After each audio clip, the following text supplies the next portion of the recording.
What's up guys, Mr. and Mrs. Stang back at you with another video. For today's video I'm going to be doing a quick oil change on a 2016 Mustang GT. Show you the step-by-step process, so let's get right into it. The tools you'll need to do this task is an oil bin, 15mm socket, an oil filter wrench, and a jack, and jack stands. Make sure when you jack up your car it is perfectly leveled. You do not want to go underneath an unleveled car because that's fall on you. You will also need a 7mm socket to remove your skid plate to get to your oil filter. Before starting the oil change, you might want to put a little towel down before you drain everything so you don't leave a huge mess. So, nice little perk to have. After you put your towel down, bring in your oil can so you're ready to spill out all that oil into here. And if you buy one of these from AutoZone, which I did, it has this little air cap. Make sure that's open. Remove your other cap as well. You want to make sure the air it has room to breathe, otherwise it's not going to go down properly if you don't open this little air valve. If you have trouble getting this nut off, you can grab a torque wrench. Just be very careful. You can strip this if you go the wrong way and tighten it, and you don't want to get into an oil pan. That would suck. But there you go. Now it's loose. Sometimes if you do this for the first time, Ford usually has a Loctite on there, so they seal it. So don't be scared if you hear a little crack. It's normally just a Loctite cracking. And here comes the oil.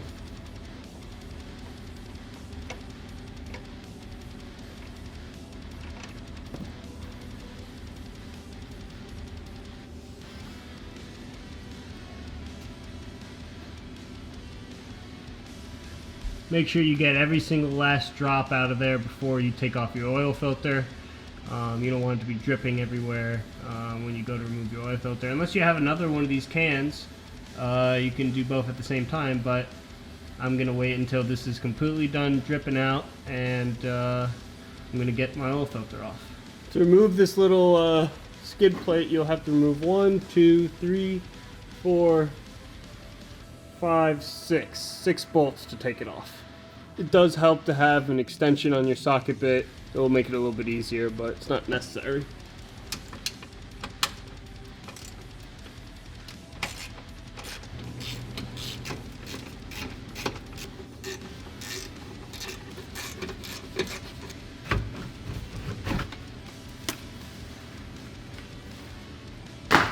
Alright, so when you remove that, I mean, you could already kind of see it there, but yeah, you're gonna have to go for that right there and use your oil wrench to do it. And maybe you can try it by hand, and if you can, if you're like the Hulk, but I'm gonna use my oil wrench. I definitely recommend someone. I'm talking to the camera, Mom. Jesus. Once you use your oil wrench, you can get it off by hand, but make sure you have your oil pan catcher underneath it so you can get any of that leftover excess oil in your oil filter here. So we'll have some. And I'll put a towel underneath this just in case.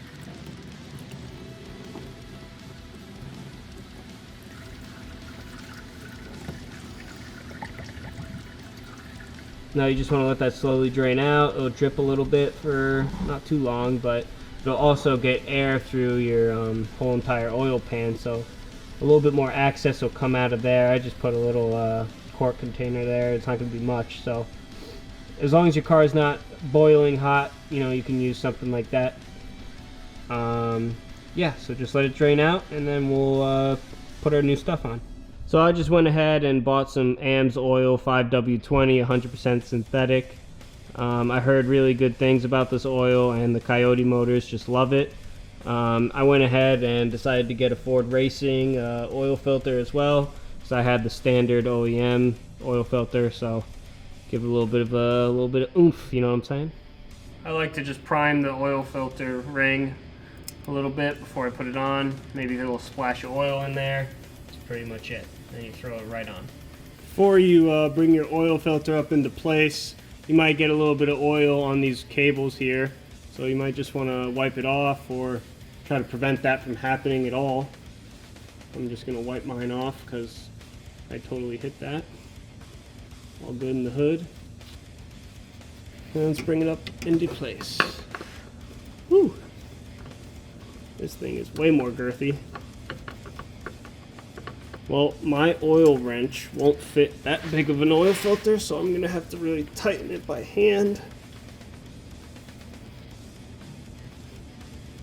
Things don't need to be seriously tight, just tight enough so it won't come off. You don't need to like torque it down to spec or anything like that.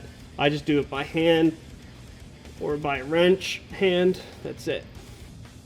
Then when you're done putting on your oil filter, you're going to want to prime your screw as well. So same way that you put on some oil onto your oil filter, just put a little bit of oil on here too.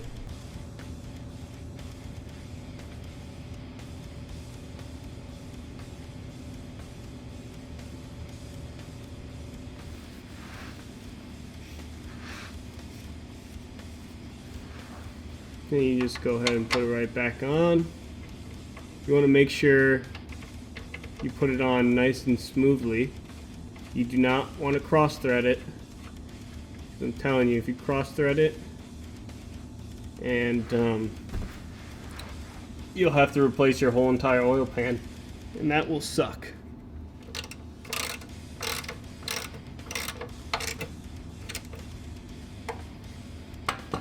That's it. You don't need to tighten it super hard or anything. Just wipe off all that excess oil you left behind. Dripping all over the place. Next step is to put in your new oil. Now that you have everything sealed up, you go ahead and start pouring. I like to use a funnel because I'm pretty clumsy when it comes to spilling shit, and I don't want to get oil all over my fucking engine bay. So yeah, like it or not, I'm using it. One quart at a time. Alright, number 2. Number 3. Number 4. Alright, this is number 5. This is number 6. After the 6th quart, I'm going to go ahead and check my dipstick, make sure all the levels are good. But the reason why I didn't put on my skid plate yet is because I just wanted to check underneath, make sure there's no drippage, which there's not. And I pull the dipstick, make sure everything is flowing in there nice and good. I think I read somewhere it takes like 5 quarts of oil, but last time I did it, the dipstick didn't even read it, so I had to get 2 more quarts to top it off, so about 7. Yeah, this is right about at half, so if you want to top it off with 1 more, you can. It's a good idea to run the car, make sure everything is flowing good, and that should also get the oil to cycle too. And check your dipstick again. Once you check to make sure you had no leaks or anything, you can go ahead and put your skid plate back on.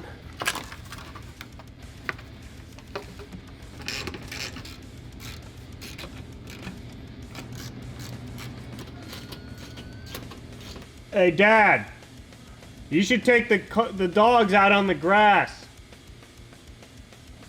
Because Julia's car ran over dog shit, and the whole garage smells like dog shit now. So before you start your car, you're going to want to turn the battery on and go into your settings here.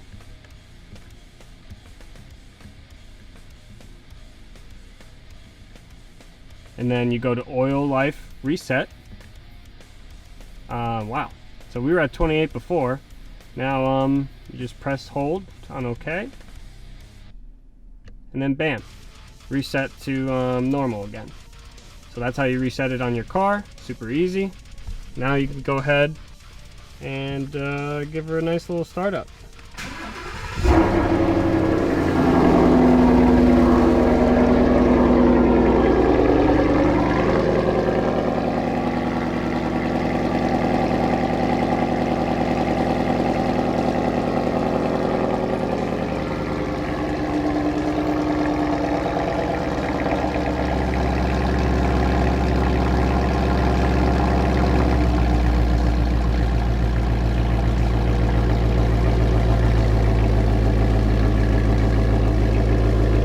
Alright, now that you let your car run for about a couple minutes so it warmed up a bit, you want to recheck your dipstick, make sure you got all the oil you'll need in the car.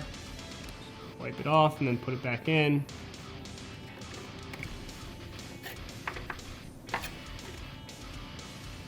Yeah, see, it's not really reading it right now, so this happened to me last time. I had to put an extra quart in, so luckily I bought an extra one. So let's go put our 7th quart in now. Alright, you know what they say about lucky number 7, right? Same thing goes for the quarts of oil you need to put in. I actually forget this every time, but the car actually takes 8 quarts of oil. So that was the 7th, and now this is number 8.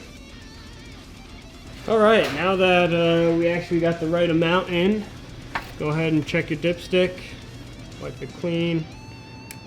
Bring it back in. Yep, there you go. That's good now. So as you can see, you got plenty of oil in there. It is 8 quarts. And that's it. Alright guys, so that'll do it for the Ford Mustang GT oil change and filter and oil life reset button. If you have any questions, feel free to ask me in the comments below. I also have another video of this car getting an oil change done and a bunch of other Mustang content. So if you like what you saw today, please like and subscribe and keep up with Mr. and Mrs. Stang for more content. Thanks for watching. Bye.